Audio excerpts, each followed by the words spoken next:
Good morning, everybody. This is Kathy L. Murphy, the Pulpwood Queen, here at Murphy's Law in the East Texas Piney Woods. And boy, have we got an outstanding author for you today. I'm doubly excited because he's our international Pulpwood Queens and Timber Guys February Book of the Month pick. He also is one of our Lucid House Publishing authors, and he's here with Mickey Goodman, who helped him put the book together, and our publisher, Echo Garrett. So I am thrilled to have you on board, Vince Spinnato. Welcome. Thank you. Thank you. Nice to meet you.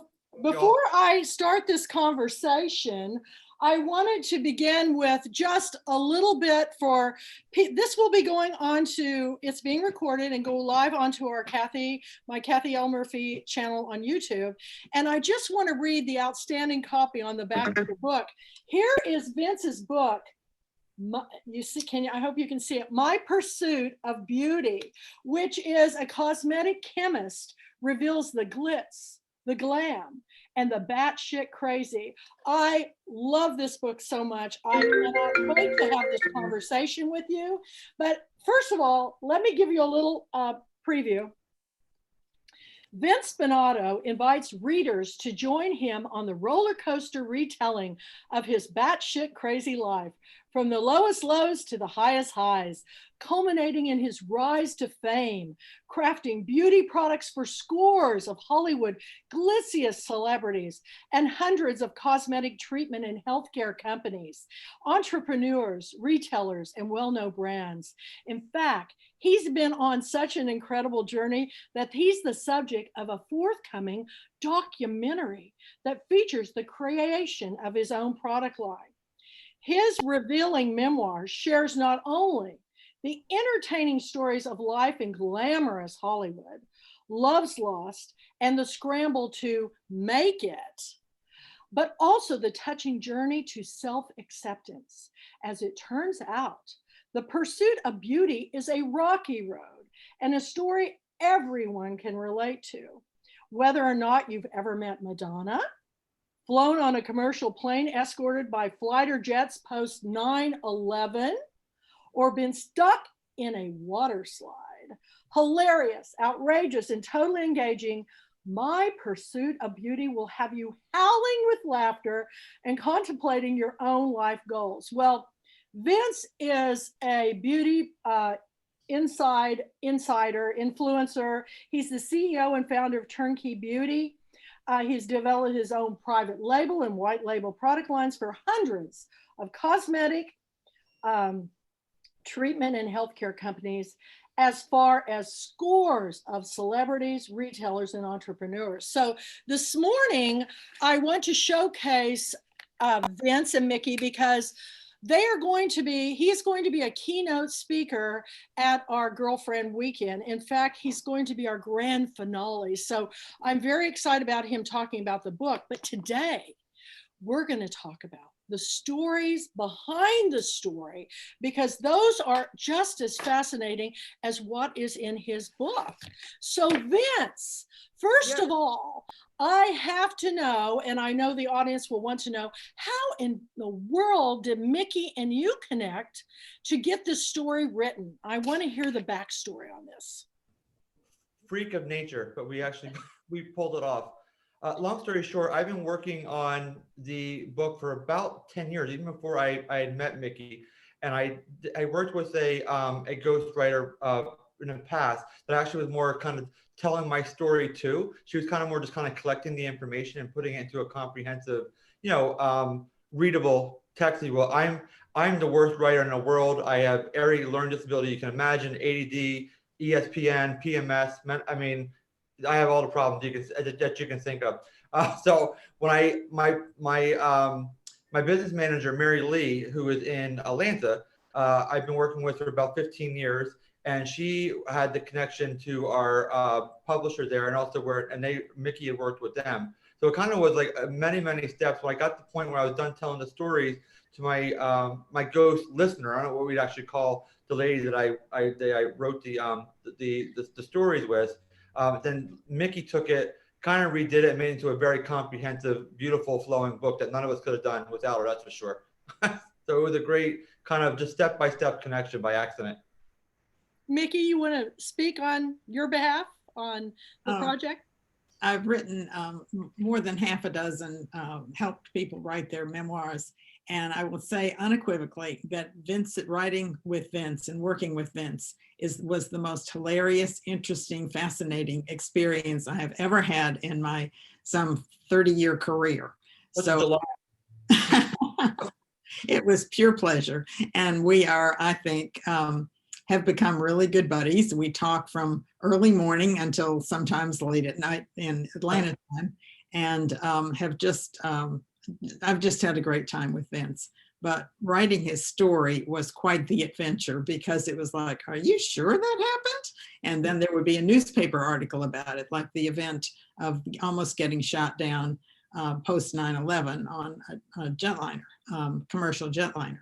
So anyway, it's been quite the adventure, one I would repeat again and again. Yeah. Oh, well, I'll tell you, as a beauty professional, I've been a cosmetologist since 1974. I have. That was the year I was born. Oh my gosh, I could be your mama. That's right. 11/11/74. But I love the story because it is really authentic. First of all, so many books that are put out about hairdressing and cosmetology are stereotypical, and you are anything but the stereotype, Vince. Your story is powerful. Your story is one that the world needs to know, that, you know, there is a lot of, we see the finished product in the magazines, Vogue, Vanity Fair, Town and Country, all these wonderful, you know, fashion magazines, but behind the scenes, it's a lot different. And for me, I've done a lot of celebrities' hair, from Joan Rivers to Art Garfunkel. I mean, all kinds of different people, but they're really just like you and me. It's just that they've got these personas, but you tell the story in such a way, it's so engaging. I was flipping the pages so fast that I just could not believe, you know, some of these stories, and especially the one, I don't want to give anything away because I want people to read this book, but especially the story about your trip on that plane, which is something that is so unbelievable. You couldn't make it up, because real life is way far more unbelievable than fiction. So what was the best part about working on this book for you? For me, honestly, it was therapy. I was in therapy. I have a compulsive hair pulling disorder called trichotillomania, which I've had since I was a teenager. It's a bizarre disorder. It's not bizarre. A lot of people have it, but it's a hair pulling disorder. So long story short, I've been in therapy on the couch since I was about probably 11, after my grandmother passed away. And I was in therapy. I'm 46 right now as we're doing this interview. I probably got out of therapy in 19, I was gonna say, when I was 33. And what actually happened, I was in therapy from 11 years old to about 33, 34 years old. And I was in my therapist chair one day, everything totally normal. After being, you know, in therapy for 2 times a week for, I guess, almost 25 years. And I literally just was there, and I said, I can't hear myself talk anymore. I'm like, I'm done. It was halfway through the hour session. It was like 20 minutes into my hour session. And I said, I'm just like, I can't even hear myself talk anymore with this. I'm done. And I left. I thanked her and I gave her a big hug. She's my therapist for 10 years. And I started writing a book. And I poured everything out into the book. Instead, I was literally so sick of hearing myself talk and my own story over and over again. I'm like, I'm done with this. I can't do it anymore. Now that's what triggered it. And for 10 years, I told the stories to Tandy, who was my first ghostwriter. So I told the stories for her for about 7 years. She followed me around, and we just kind of did it really slowly and meticulously, and it was therapy. And then again, took it all over to Mickey, and she made it into a beautiful, comprehensive, flowing, legible book, which I did not have. You know, Vince, this is probably one of the most important things you could have told our audience today, because writing is therapy. And it wasn't until I finished my book that I really understood who I was. and you really find out what your values and what you want to do, your goals in life. So for any budding authors out there, I hope you will read this book and see how it's a process. And it takes some people years and years, and it took me that long too. So, and it's a continuing process, but I'm glad you're championing this cause, because I've known a lot of people who have pulled out all their eyelashes, all their eyebrows, or chewed on the ends of their pigtails. I've known about this for a long time. I was a nail biter, and I finally one day said, I'm done. I'm not going to do it anymore. And it was about 4 years ago, and I don't know why I bite my nails. Never could. It's a compulsive disorder. So I'm glad that you brought this up, and I'm glad your book is giving a voice for people who are maybe ashamed of that. I don't think the more we talk about these things that we deal with on a day-to-day basis, the more we share our stories, the more we realize there's more people just like you and me, you know? And it's really interesting too, because I like talking about it, because I'm kind of in a minority with the disorder, because it affects about 99% women is kind of the stat. And then of that 1% of men, it's about half are normally gay men. So there's something with the crossover with the female chromosome which makes us maybe potentially gay, that actually this disorder goes through. So to your point, it's eyelashes, eyebrows, hair. It could be pubic hair, armpit hair. I mean, anything, kind of all over the body. So it's really just something I learned to have to deal with. I mean, I still have scars, some in the back here you can see. So I live with this, even now. But I'm very, very open about it. Again, being a cosmetic chemist, and the people that have trichotillomania know exactly what I'm saying. You three probably won't know what I'm saying, but there's a certain thing you feel that when you're playing with your hair, you're touching it, there's a certain hair you're looking for, you want to find, you got to pull it. It could be too tacky, it could be stringy, it could be maybe knotted. So long story short, that we're trying to work on products with my friend Joanna, who also has the disorder. We have a foundation called Trickstars. We're trying to develop products that actually mitigate you wanting to put your hands in your hair. So it could be like a argan oil treatment that has a lot of slip and slide and play times you actually can't grab and hold on to the hair and make your hair kind of cleaner. So it's a lot of things that the people that have this disorder will know exactly what I'm saying. You're always kind of searching for that certain hair, and these products that we're working on are going to try and help mitigate the urge to try and pull it out, or have that tackiness or stickiness or dryness or knottiness, whatever it would be that we think we're searching for, which is all psychological. So I don't know what it is, but whoever has this disorder will understand what I'm saying. Well, another thing I love about your story is not only are you giving a voice to a lot of different things in your book, and by telling, but your book actually is got very funny parts in it. I mean, I love a book that makes me laugh. I was just telling my last author, who also makes me laugh, Marilyn Simons Rothstein, it's harder to make a person laugh in a book than it is to make them cry. And if somebody can make me laugh really hard, I'm in love with this person. And I am in love with you, Vince. The book is, the beauty industry should definitely look into getting this into every salon. I think it would be the perfect one to put by where you're waiting for your hair to process for people to read. It's fantastic. It's a great story. It's a real page turner. And I'm so looking forward to the documentary. Can you tell us a little bit about that? Yeah, sure. The documentary is also was in the works for about 10 years. It originally started with the History Channel that reached out to me. They're trying to kind of broaden their female audience a little bit. So that went on for about 3 or 4 years, and then filming me. And it's really a deep dive into me developing the formulations and the products and the fragrances for mostly celebrities and doctors and private people, retailers and brands. So really the documentary is about documenting and showing America how products are made from concept to launch. So how we go through the R&D work, the lab work, the manufacturing process, et cetera. And so any products we work on normally take about 18 months. So we always have a cycle going on where brands are starting, ones that are in the middle, and ones that are ending. So it's really almost a docu series, I guess would be a good way to put it.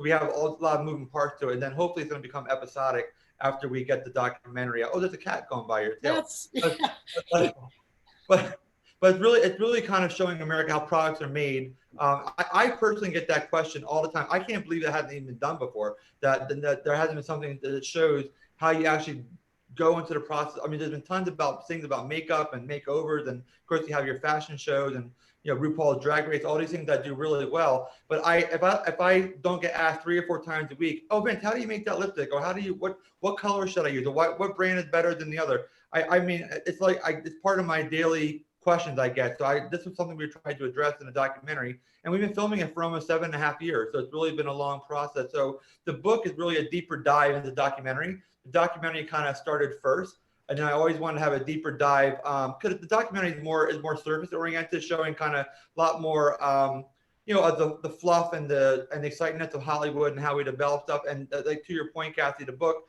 is more a real deep dive in my life, how I got there, why I wanted to be in beauty, how the trichotillomania played a part, and all the funny things that happened to me along the way, and tragic things that happened along the way. So it's really the documentary is more of a shallow surface, how we develop the product, and the book's the deeper dive.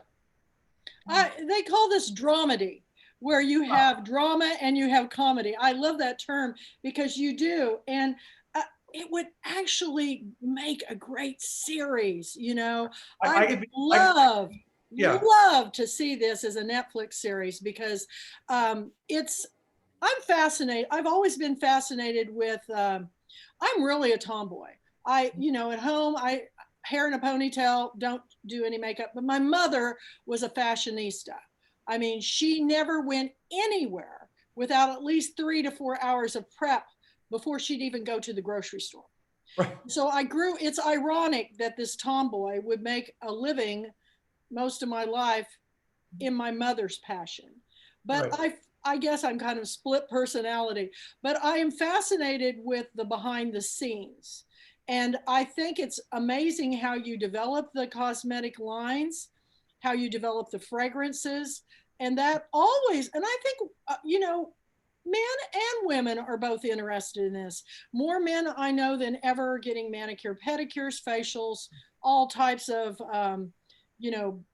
wonderful barbering techniques and different things now.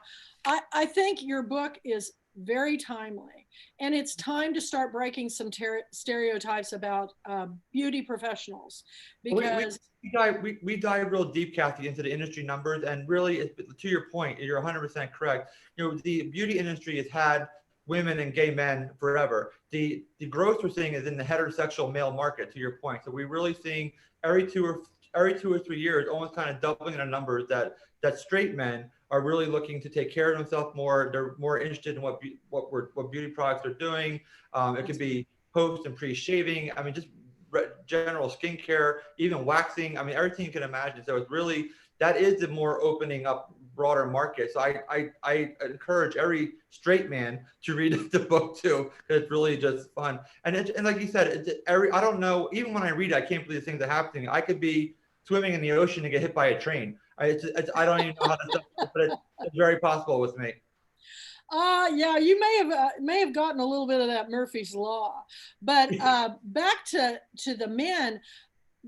What men need to understand, no matter what sexual orientation that you are, a well-groomed man is the most attractive thing in the world. Right. And there's nothing more important to me than a man that does good skincare and smells good. It's very attractive. So yeah, guys, you should read this. You could learn a lot about what it takes. So when you started out writing this book, did you have any difficulty in telling some of your stories?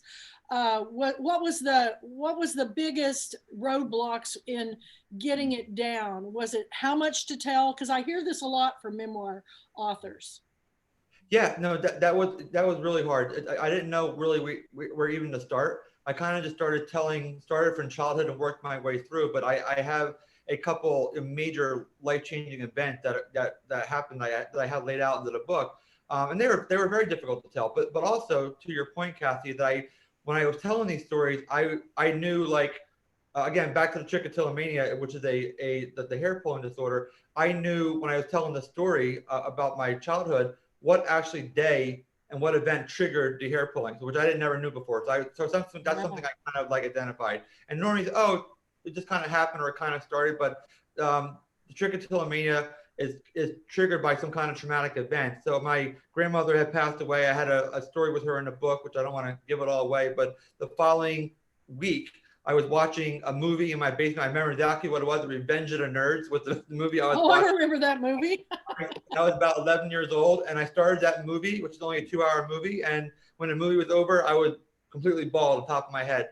So it was all subconscious. I didn't know I was doing it. I didn't know where it came from. But telling the story in the book, I said, oh, that was the trigger that did that. And then I have other things that where I have I can say a little bit about it, but I have some very life-changing things where I worked my way into spending the night in Auschwitz at the concentration camp. I'm a big, massive World War II history buff. I could educate anybody in the war, from the German side, from the American side, from the Japanese side, from the British side. I know everything kind of happened. So it wasn't that I have a lot of Jewish friends that grew up my neighbors actually were in Auschwitz. So it's just something I wanted to experience just from a historical and respectful standpoint. And nobody can stay there, but I was able to bribe a guard to let me stay in the camp overnight. So it sounds like a really bizarre thing to do, but just I wanted to give the respect and kind of understand what kind of happened on those hollow grounds. And Mickey helped me tell the story so beautifully, because this actually happened only about 3 years ago.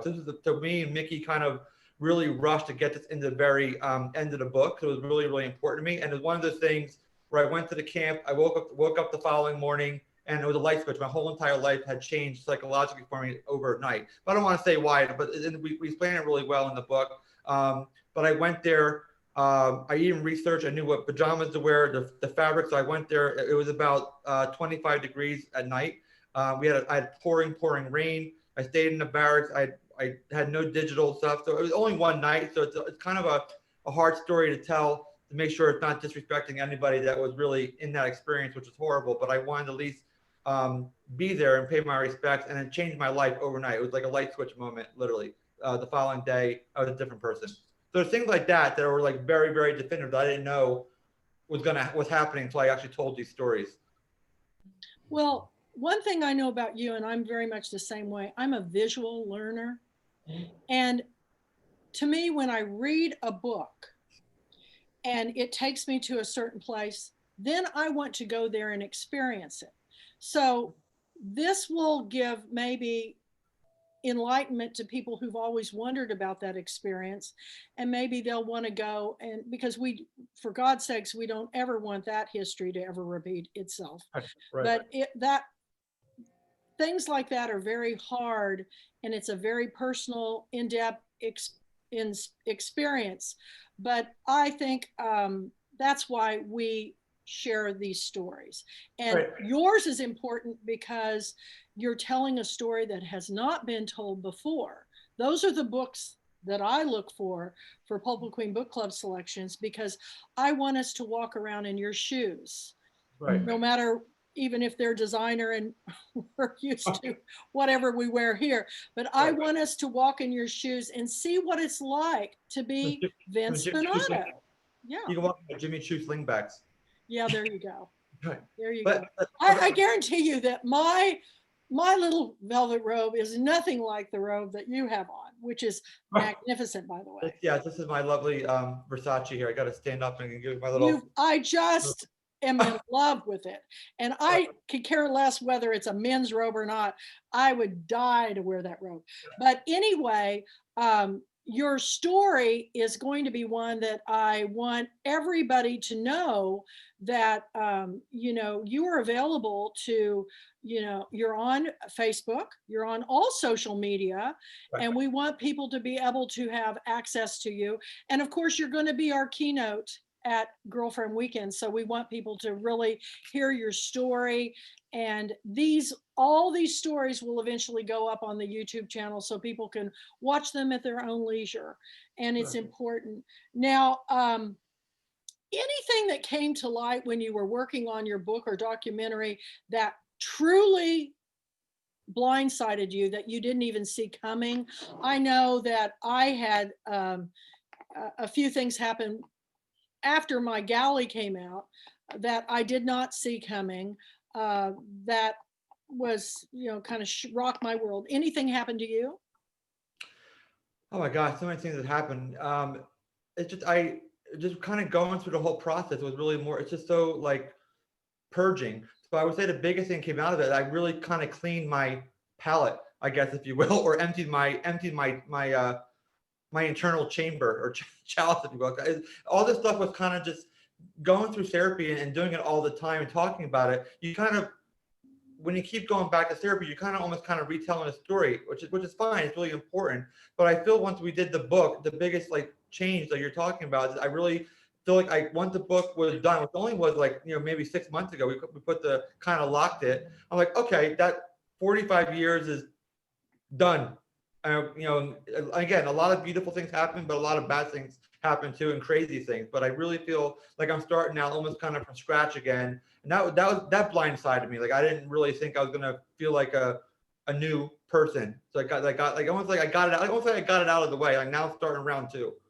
Did you kind of feel like a big weight went off your shoulders too? Yeah. Yes, for sure. Like the boulder rolled off, yeah. And you're all of a sudden, right. Everything's lighter.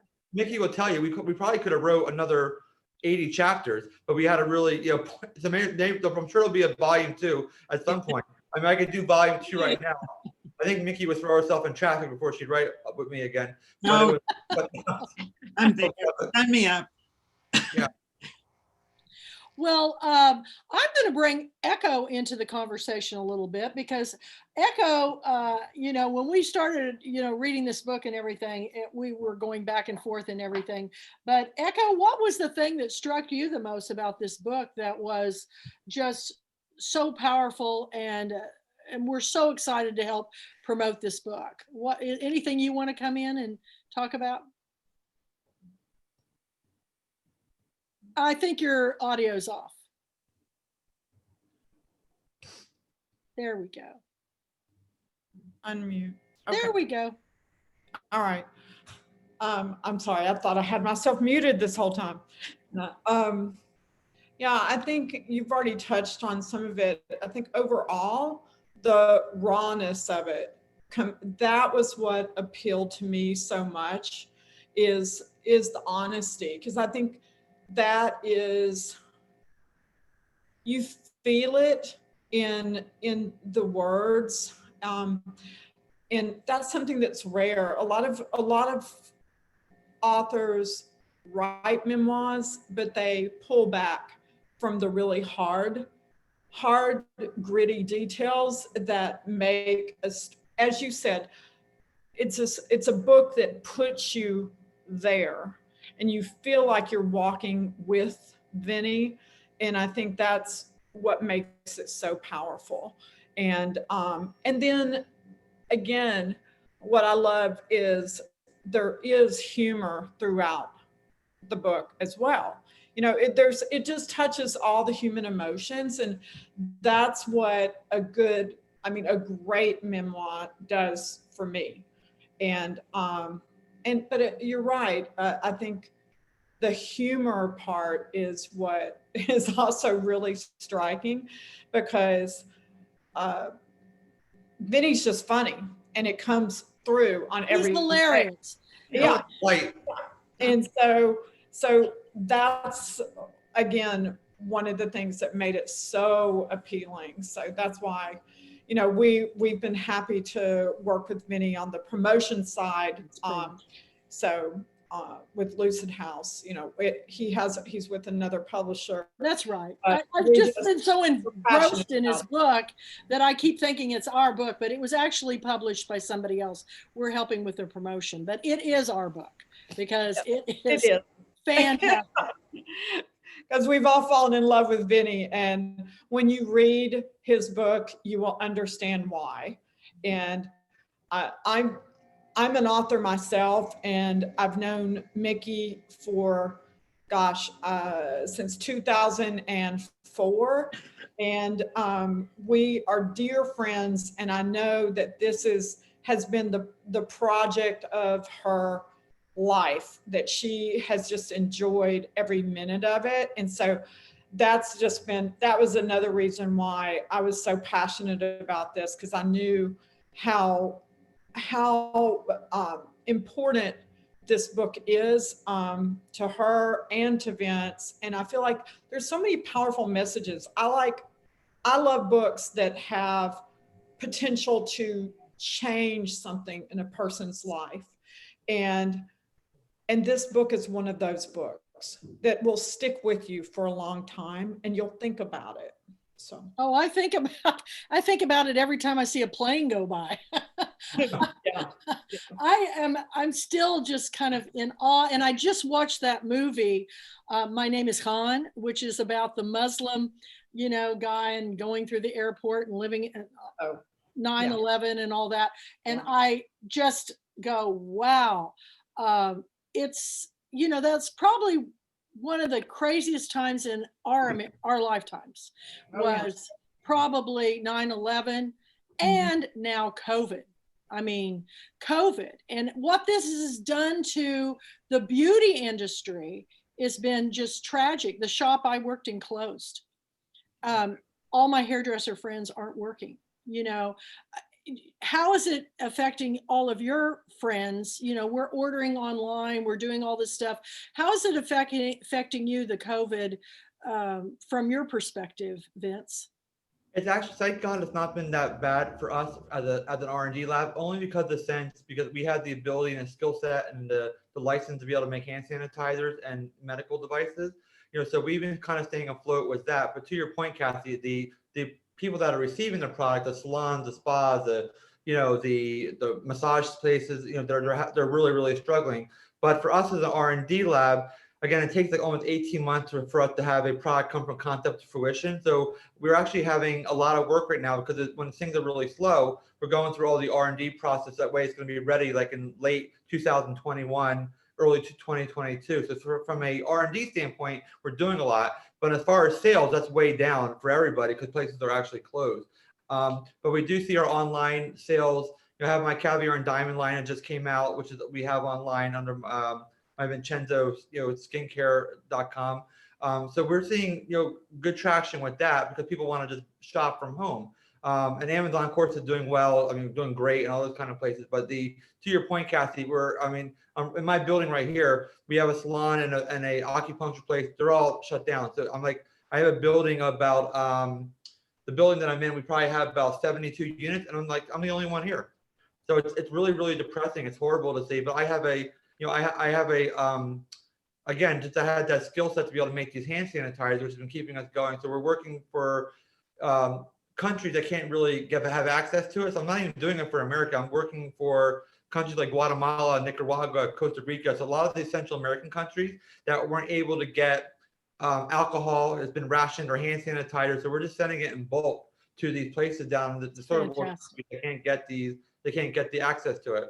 That's what's been keeping us going for now. I also want to tell people that Vince has a new line of beauty products that is incredible. And, people ask me all the time, because I'm 64, they go, man, you have great skin, Kathy. Well, a lot of it's genetics, but my mother started my sisters and I out on good skincare from the time we were pre-teenagers. And I want to say, I will never have, well, I shouldn't say never, but I probably will never have Botox or any kind of plastic surgery because I'm scared to death of needles. But I do not hold back on spending on good skincare, because if you want to look good, what you take into your body and what you use for your beauty thing is what keeps you looking younger longer. So tell us about this caviar and champagne line, because I'm very excited because Vince has donated one full set to the Pat Conroy Center Pulpwood Queen fundraiser during our annual convention, and it has a value of $1,500. Is that correct? Yes, correct. And I want people to know, they go, oh my gosh, that's so much money. If people would just recognize that some things you spend good money for, shoes, coats, your bag, there are some things that I want quality. Skincare is one of them. So tell us about your beauty products. Sure. It came into effect because I had a customer that worked with very, very high-end hotels in Dubai. So I actually built the product line around the UAE market, which is where the caviar and diamonds come from, because Dubai is one of the diamond capitals of the world. So I kind of built this story with again, almost 10 years of research getting this done. So the product is actually, it's 4 products that act as 8, meaning that they're dual active. So we have a cleanser, which is called a micellar fluid, which is a waterless cleanser. And when I was making this about 7 years ago, California was in a really, really, really bad drought. So one of the things I was doing was trying to alleviate people having to use water to wash their face, which is what this micellar fluid does. I have one right here. So it looks like this. So it's a clear fluid with these are jojoba beads that are in here. And what this does, it's a waterless cleanser you can use morning and night, being dual active. So it's a cleanser toner. You need no water for it whatsoever. You just wash it on your face and it comes off, and you can take it off with a damp towel or even a tissue. And at nighttime, it's a great makeup remover. So same thing in evening time. And the whole entire program has real diamond syrup, which is diamond dust, and caviar in it. Our bodies are about 75% oceanic elements, and the rest is our earth metals. So the whole story kind of came into effect where we want to have the earth metals being the diamond syrup, which is very, very rich in magnesium PCA, zinc PCA, copper PCA, iron, every mineral that's really good for your body. So we have these diamond syrups, which is laced through the whole entire product line, and the caviar, which is caviar, is a fish egg, obviously, and that keeps the fish alive till it actually is born. So we have this kind of almost like a placenta type activity level to it. Very, very, very rich in minerals, amino acids. So it's the people that try the product line.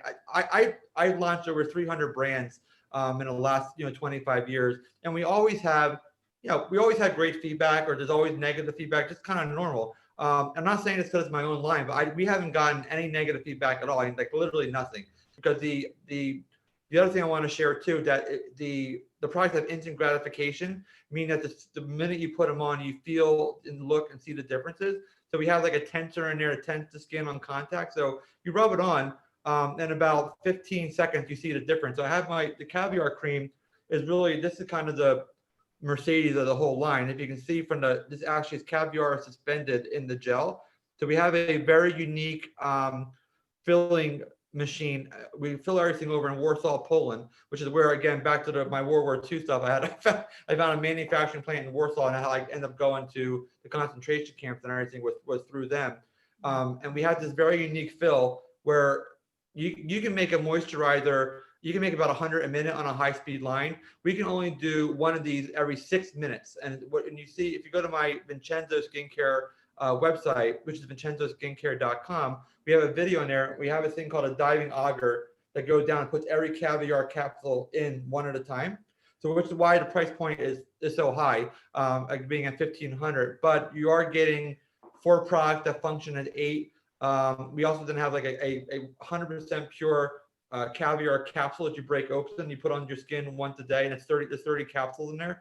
So being a chemist, I just couldn't put just something out there that I just did. I really had to do a deep dive in what the industry was doing, what they're looking for. I wanted the instant gratification. I wanted to be high-end prestige. But also needed to perform that way and be efficacious. So it's really a full comprehensive skincare regimen that will last you 30 to 45 days, but it changes your skin right on contact. It's amazing how it turns out. When you think about how much plastic surgery and Botox and all these lifts and all these things cost, and then the dangers of that.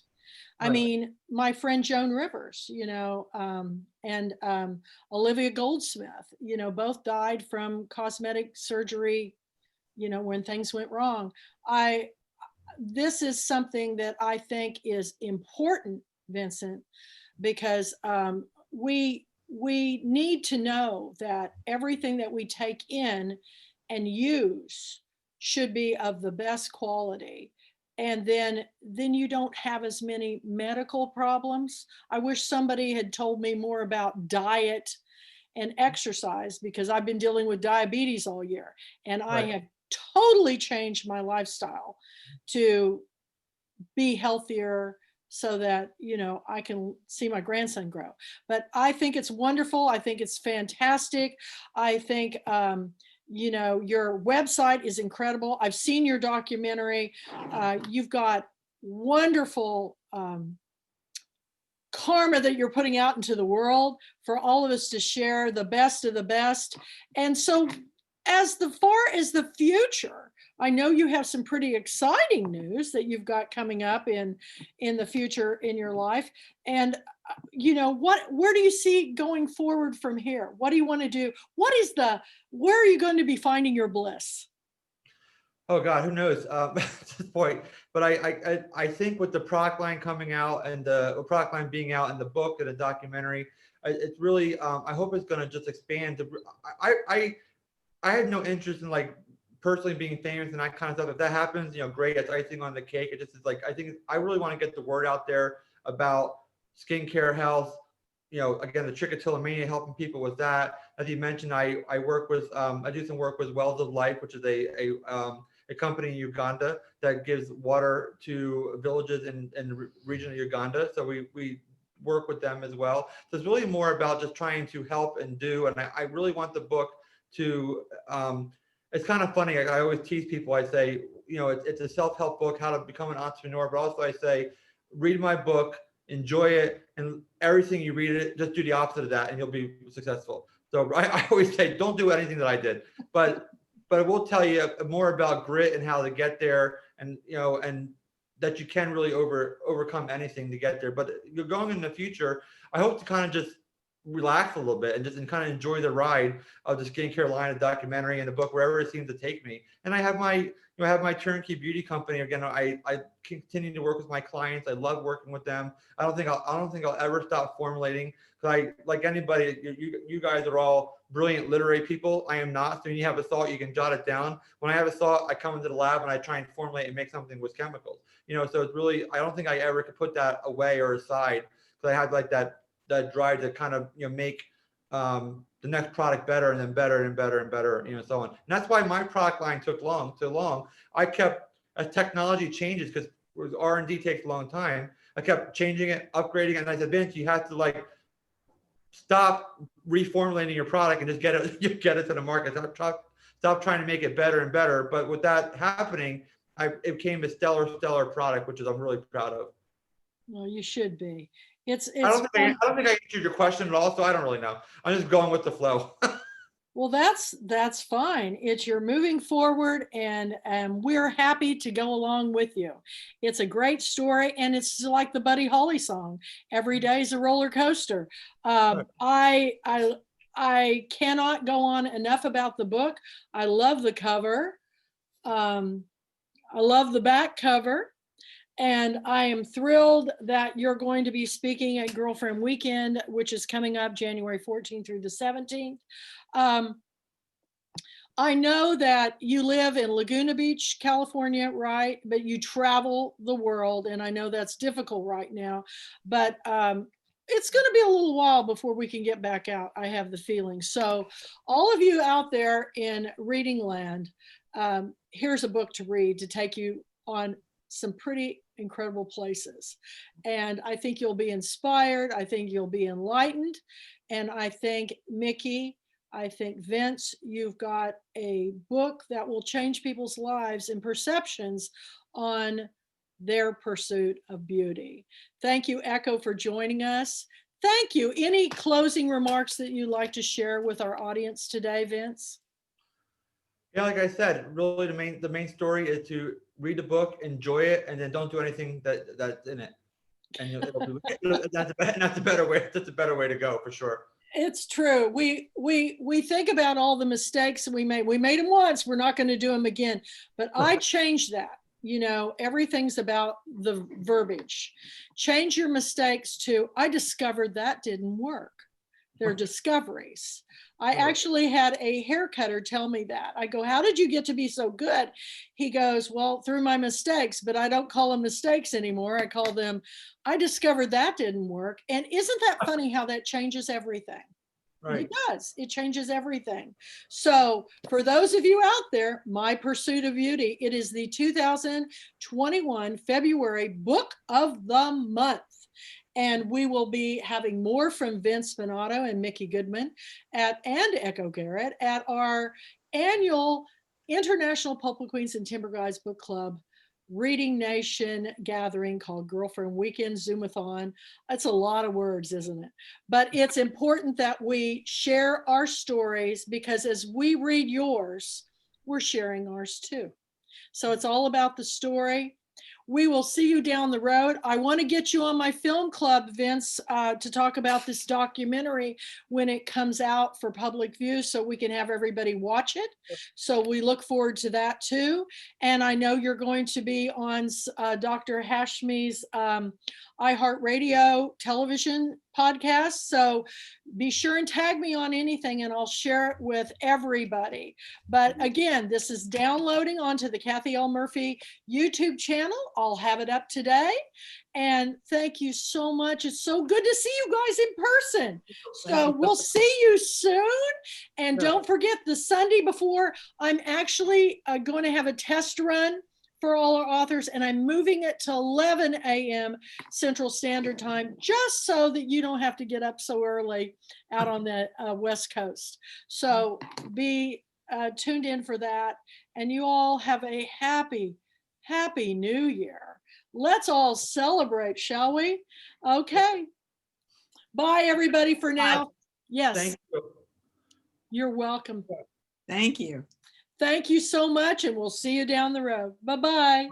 Bye.